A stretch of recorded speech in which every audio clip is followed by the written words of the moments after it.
All right, welcome, welcome. Thanks so much for signing up for our case study today. I want to share this with you because I'm really excited about this stuff. This stuff has changed our life, and hopefully it can do the same for you. So my goal during this case study is to, one, show you what is possible for you and your family over the next year and a half, but also to earn your trust as a real estate investor, as a coach, as a mentor, because we like to work with other people. Our whole business model is based upon working with other investors. So this is part of that. But hopefully I show you what's possible and we can earn your trust today. So let's get to it. All right, so over the next 10, 15 minutes, we're going to go over how we bought 42 rentals in just 1.5 years with only $25,000, all while working full-time jobs. I was active duty military, so I was doing this from across the world in some cases while deployed and while raising a family. I had 2 little girls and a wife at home. In other words, we did it with very little time and very little money. But first, who am I? Well, as of 2020, I am a retired Air Force Special Warfare Pararescue jumper with 21 years in the military and around 15 combat deployments. I had a great career. I was a sniper, breacher, combat diver, combat parachutist, all that stuff. I did all the things, right? And I loved every minute of it. But in 2018, the war was dying down and I was getting ready to leave the military. But I didn't want to have to go get another job. I wanted to be able to spend more time with my family, and to complicate things, my wife was a full-time teacher, so she had no time to help me figure this out. And then of course, living off her salary was certainly not an option either, right? So we had to figure something out.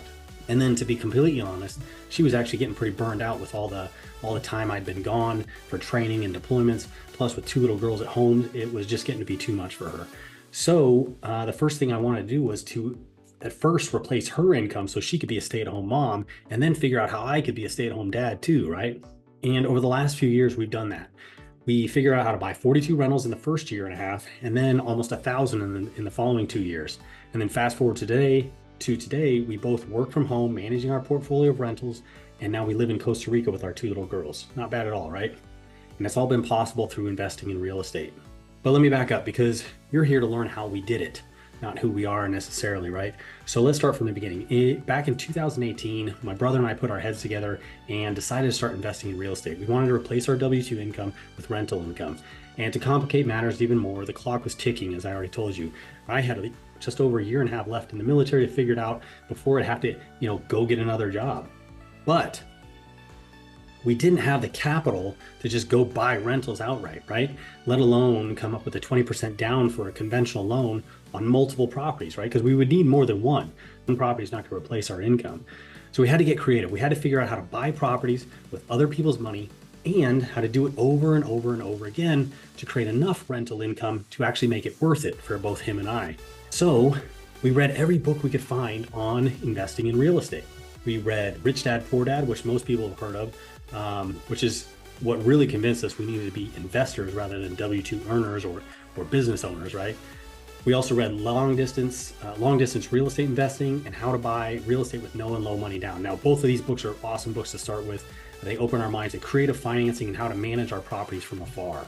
We also read Tax-Free Wealth and Raising Capital for Real Estate. Both of these books are awesome as well. Tax-Free Wealth open your mind into what's possible as far as keeping more of what you make. And then Raising Capital for Real Estate is how to use other people's money essentially to buy real estate. But we also listen to podcasts. So here are 2 podcasts we absolutely crushed. We listened to the Bigger Pockets podcast ad nauseum, right? Which, if you're new to real estate, this can be a wealth of knowledge. These are all, a lot of the new people are investing in real estate that did really well, but these are also experienced people that have done very well as well.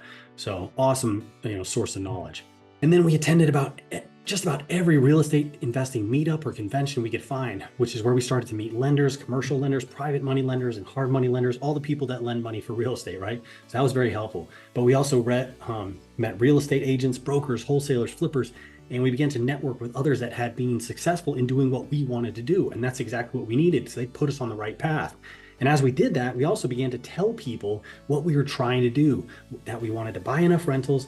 A rental income would replace our W-2 income, which was approximately around $10,000 per month at that time for each of us, right? So based on our numbers, we would each need 20 to 30 rentals each. And we started looking for off-market properties that we could buy at a discounted price and then increase the value through repairs and rehabilitation. Essentially, we were looking for the ugliest homes in the nicest neighborhoods, right? So the theory was, If we could add enough value, we could do a cash out refinance into a conventional mortgage and pay back our lenders, right? Now, from our research, we knew that the banks would loan us approximately 80% of the new value, right? Of the after repair value, as it was called. So if we bought at a low enough price and increased the value enough, not only would we be able to refinance the property and pay back our lender, but we wouldn't need a down payment because now there would be enough equity in the home to cover that down payment. In other words, if we could find a property where the purchase price was equal to the after repair value times 75% minus repair costs, then we knew it would work. So the formula essentially was after repair value times 70% minus repair costs. That number is the highest price we could pay. Does that kind of make sense? ARV times 75% minus repair costs. Now, we must have analyzed a couple hundred properties. And then we walked maybe half of those, much to our realtor's dismay. She was getting tired of that, I tell you what. And then we made offers on probably 25 to 30% of those. And the offers were pretty low because let's face it, no seller is trying to sell you their home at a lower price. No, they're listing it at whatever the nicest homes in that market are selling at, right? Even if they needed work, they're probably still listing it as high as those nice homes. But that's the key. The listed price does not always reflect how much it is worth, right? Does that make sense? But eventually we found one that penciled out. It was a fourplex, meaning 4 units, but only one of the units was livable. It was built in the 1930s and smelled like a dump, but the homes down the street were going for $600,000. Now the seller was only asking for $209,000, and we estimated around $25,000 in rehab. Perfect, right? So we jumped on it. We learned a lot in that first investment property, namely that we didn't know how to estimate rehab costs, right? But total rehab cost came back at around $90,000. Also, we learned that even though we had a private lender, we needed to bring some skin, have some skin in the game, as they say. So we had to bring some of our own capital in order to do that.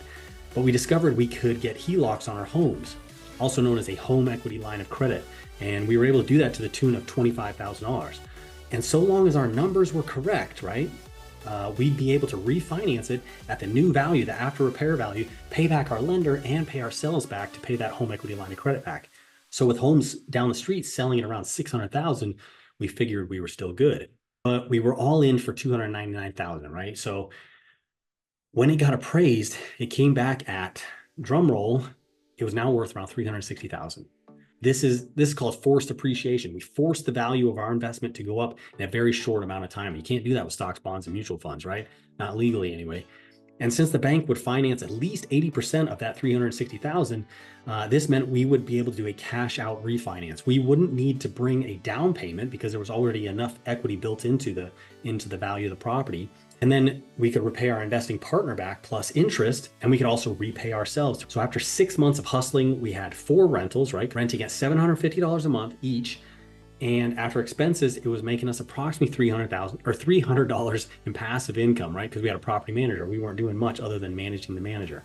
Now, that's certainly not life-changing, but that it was proof of concept.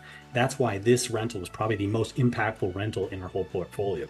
And to top it off, after repaying our private lender, a coworker, a friend that had come into insurance money, he just made money by not doing anything, right? He wanted to do another one, right? And I mean, why not? Like, he had done nothing at all but invest money and get a chunk of money back plus his original seed capital. So we started the process all over again. We found 2 duplexes next, and we repeated that process again, this time under 4 months, right? And we rehabbed it, we rented it out, refinanced it at the new value, then we paid back our private lender plus interest and began looking for another one. And then somebody, brought us this 5-unit in Burlington, and since it was over 4 units, this one we used a commercial loan, but we did the exact same thing. We bought it at around $240,000, fixed it up, rented it out, and now it's worth over $460,000.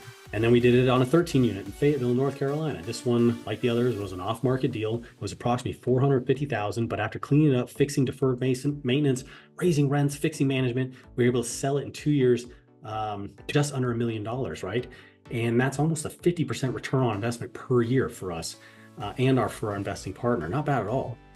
And then finally, in January of 2020, 4 months before I was to leave active duty, we closed on a 16-unit townhome complex in Fayetteville, North Carolina. We got this one off market as well through our network of deal finders and real estate agents. But we partnered with around 20 passive investors on this one and bought it for around $960,000. We cleaned it up, decreased expenses, fixed management, and then sold it 2 years later for about $1.9 million, which gave us and all our partners approximately 54% return on investment per year. Now the 13 units, the 16 unit, each took about a year to refurbish, decrease expenses, raise rents, and refinance or sell. But you know what? It worked, right? We averaged 50% or more return on investment per year using that method with those bigger projects, right? I just bring this up to show you what is possible for you and your family should you decide to start investing in real estate, because this is how you do it, right? We had essentially purchased 42 rentals in 1.5 years, and all using other people's money, working full-time jobs, raising a family. We did it in markets over an hour and a half away from where we lived. So we weren't even doing it in our home market. Not bad, right? Now we thought it was pretty amazing. We were high-fiving and everything, right? And so we continued the whole process on even bigger properties. We then partnered with some other investors to buy an 84 unit in Columbus, Ohio, a 120 unit outside Dallas, Texas, a 384 unit in Daytona, Florida, and on and on.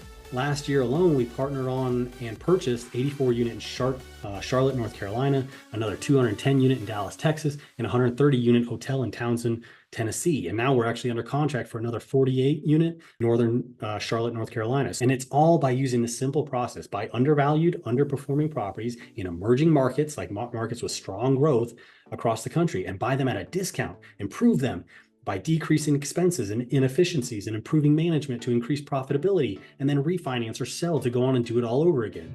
Now, if you want more information on our process, or if you'd like to join us on our next project, you can actually do this by going to our website and joining our investor club, or our website is valkyriegroup.com, VALKERE group.com.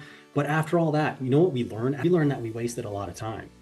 I mean, sure, we built a business. Sure, we were able to retire our wives and even retire ourselves. But the biggest lesson we learned was we could have made over $10,000 per month with only 2, maybe 3 rentals. If we would have changed one simple thing in our strategy. Now imagine making over $120,000 a year with just 2, maybe 3 rentals, right?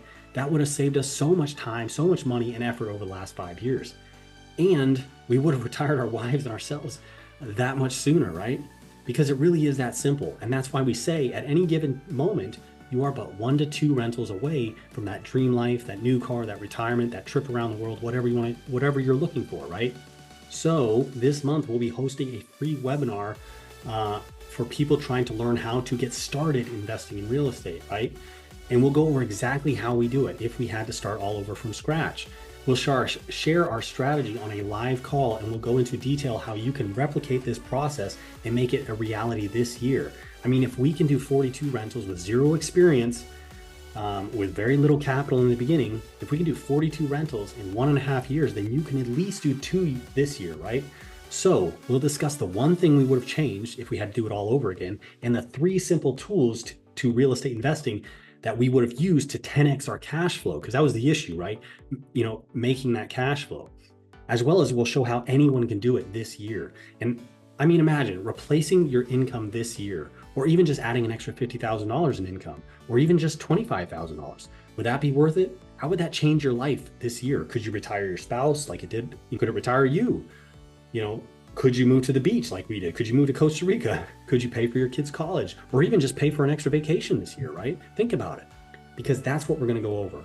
So if you're interested in joining us this month and learning how to find, fund, manage, and make an extra $10,000 a month off rental properties, check the link below to reserve your spot and let's get started.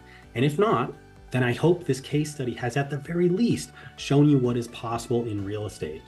But if you're like me and you know you want more out of life, you deserve more out of life, more freedom, more free time, I look forward to seeing you there.